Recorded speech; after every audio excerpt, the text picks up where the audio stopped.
सबसे पहले बात करेंगे राहुल गांधी की भारत जोड़ो यात्रा की, जो अब भगवा रंग में रंगने वाली है। महाकाल लोक के जवाब में राहुल गांधी अब हिंदू कार्ड का सहारा लेंगे। महाकाल के दर्शन के बाद साधु संतों को जोड़ने की तैयारी में राहुल गांधी हैं और इस बीच यात्रा के दौरान सनावद में राहुल नर्मदा स्नान भी कर सकते हैं।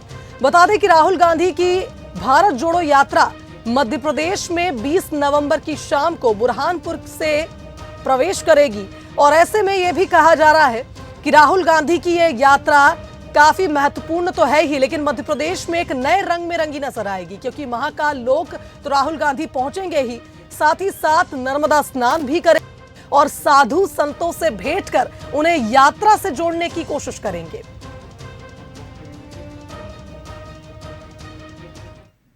जब सोनकच्छ सनावत से जब यहाँ आएंगे, सनावत से बढ़वा, तो नर्मदा जी का प्रवाह है, वहाँ पुल पे ही पूजा करेंगे, दर्शन करेंगे और महात्मा लोग साथ रहेंगे।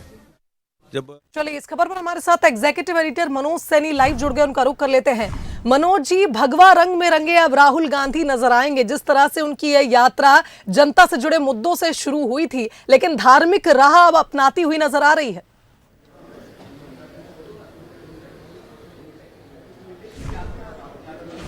यात्रा है वो लोगों को जोड़ने का काम कर रहे हैं, लेकिन लोगों को जोड़ने के साथ 2023 से पहले आम जनता को साथ जोड़ना वो भी एक लक्ष्य होगा निश्चित रूप से। और इसमें वही लाइन है, क्योंकि जहां से प्रवेश कर रहे हैं राहुल गांधी 20 तारीख को बुरहानपुर से प्रवेश करेंगे, करीब शाम को 7 बजे पहुंचेंगे।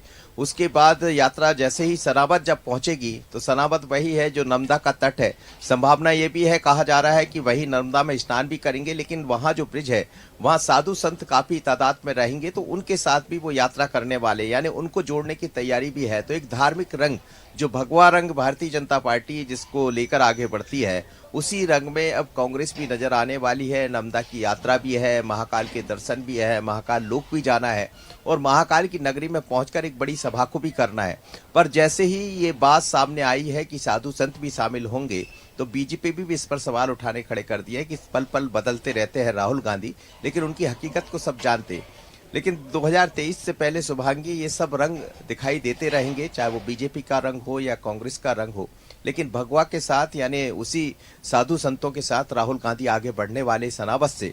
अब वो कैसा नजारा होगा, उसके बाद कितने साधु संत शामिल होंगे, लेकिन जो जानकारी मिल रही है उसके मुताबिक यही तैयारियां है कांग्रेस की कि एक सॉफ्ट हिंदुत्व का मैसेज आम जनता के बीच में जाए। भले बीजेपी ये कहे कि हम हिंदुत्व की पार्टी है, पर कांग्रेस भी उसमें पीछे नहीं रखना चाहती अपने आप को, और राहुल गांधी की यात्रा में ऐसे कई रंग दिखने वाले हैं। बिल्कुल सही कहा मनोज जी आपने। जिस तरह से हमने देखा कि लगातार इस यात्रा में कई रंग नजर आ रहे हैं, वहीं आपको बता दें कि भारत जोड़ो यात्रा में भगवा में रंगे राहुल गांधी नजर आने वाले हैं और कहीं ना कहीं उनके महाकाल के दर्शन को लेकर, महाकाल लोक के क्रेडिट को लेकर, तमाम विषयों पर कई बार उन पर निशाना भी साधा गया है। ऐसे में एक जवाब भी इसे कह सकते हैं बीजेपी के लिए राहुल गांधी की ओर से कि अब वे अपनी इस यात्रा में धार्मिक राह भी चुन रहे हैं, साधु संतों से भी मुलाकात करेंगे।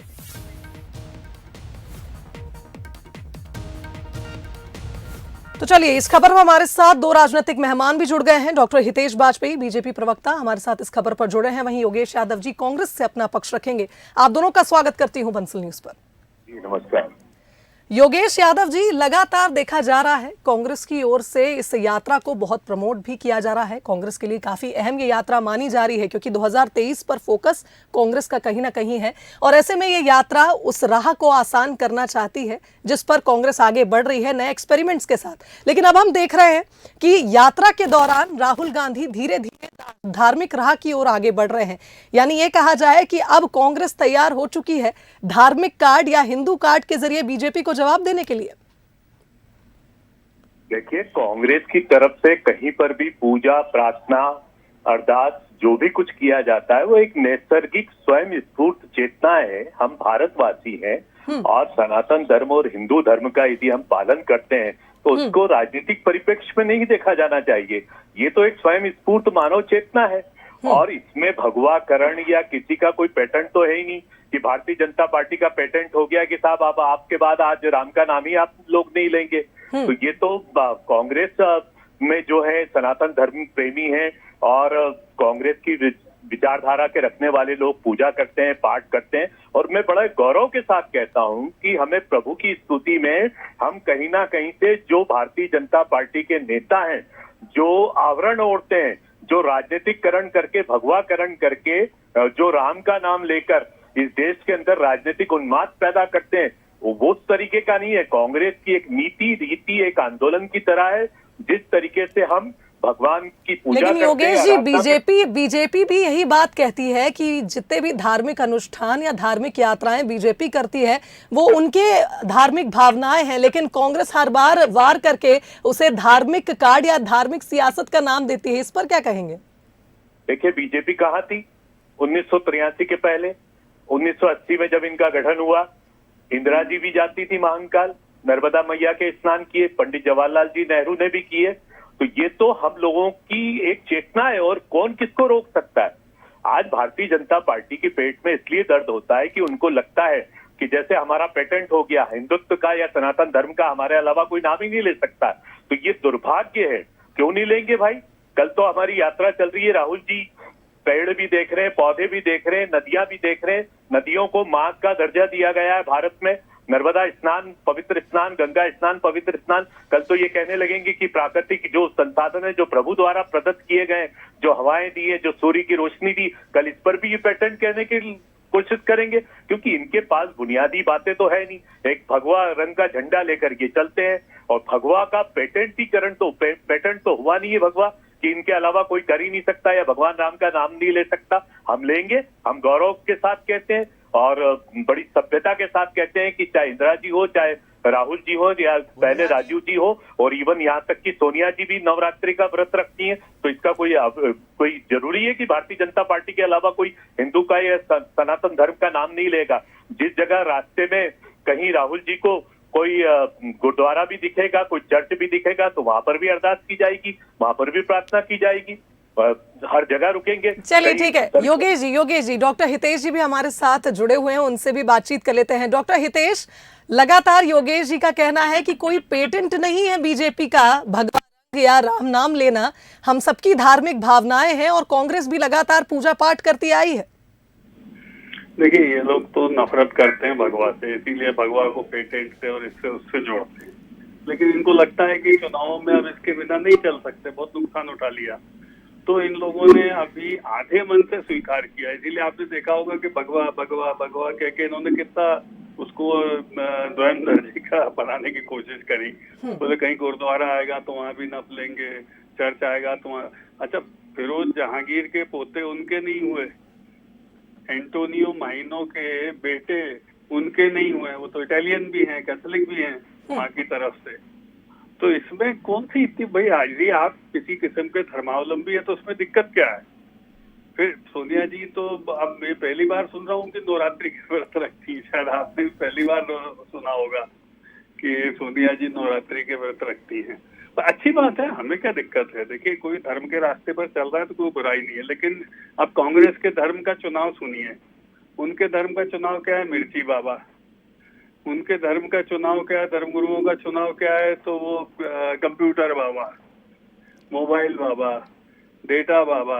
हितेश जी, इस बीच कई कांग्रेसी नेताओं ने ये बात भी कही थी कि जो महाकाल लोक है, भव्य महाकाल लोक जिसे 11 अक्टूबर को प्रधानमंत्री ने जनता को सौंपा है, उसकी नींव जो है कांग्रेस ने ही रखी थी और कांग्रेस का प्लान है जिसका क्रेडिट बीजेपी ले जा रही है।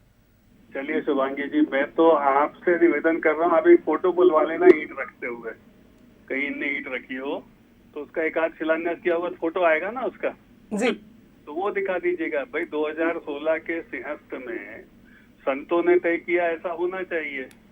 2017 में संतों के इस कॉन्सेप्ट को सरकार ने स्वीकार किया। 2018 की कैबिनेट ने इसको 2 चरणों में करने के लिए मानकर इसको जो डीपीआर थी उसको अप्रूव किया। फिर हमारी सरकार नहीं आ पाई, इन्होंने 15 महीने कुछ नहीं किया। भाई 15 महीने बना देते, चलो यदि इनको लग रहा था कि इन्होंने बना तो बना क्यों नहीं दिया 15 महीने में? आप पूछिए इनसे। फिर आदि शंकराचार्य जी की एक जो वहां पर मूर्ति लगनी है 80 फीट से ऊपर 100 फीट की, अब आप मुझे बताइए उसकी एक ईंट कहीं इन्होंने लगाई हो तो बता दीजिए। राम मंदिर में एक ईंट इन्होंने लगाई हो अयोध्या में तो बता दीजिए। केदारनाथ में मंदिर में इतनी त्रासदी आई, सब कुछ हुआ, इन्होंने एक आध ईंट लगाई हो तो बता दें। चलिए ठीक है, तो हितेश जी, यानी ये कहा जाए कि जिस तरह से राहुल गांधी की ये यात्रा धार्मिक राह पर चल रही है, इससे बीजेपी को कोई तकलीफ नहीं है, क्योंकि बीजेपी का कहना है कि धर्म की राह पर चलना गलत नहीं है। और क्या इसमें बीजेपी कांग्रेस हम करें, जिस तरह से दोनों ही पार्टियों के नेता अपनी अपनी धार्मिक भावनाएं रखते हैं, उस प्रकार अगर कांग्रेस धार्मिक यात्रा पर निकलती है या भगवा रंग में रंगती है तो बीजेपी को इससे कोई परेशानी नहीं है। लेकिन कांग्रेस की ओर से ये बात लगातार सामने आती है कि बीजेपी जो है ये पेटेंट नहीं मान सकती भगवा को, ये बीजेपी का कोई पेटेंट नहीं है, हम भी पूजा पाठ करते हैं, हमारी भी धार्मिक भावनाएं हैं, और इसलिए राहुल गांधी भी महाकाल लोक पहुंचेंगे, महाकाल बाबा के भी दर्शन करेंगे, साथ ही साथ नर्मदा स्नान भी करेंगे। फिलहाल आप सभी का धन्यवाद, दोनों राजनीतिक मेहमानों का मैं धन्यवाद करूंगी। मनोज जी, आपका भी धन्यवाद तमाम बातचीत के लिए।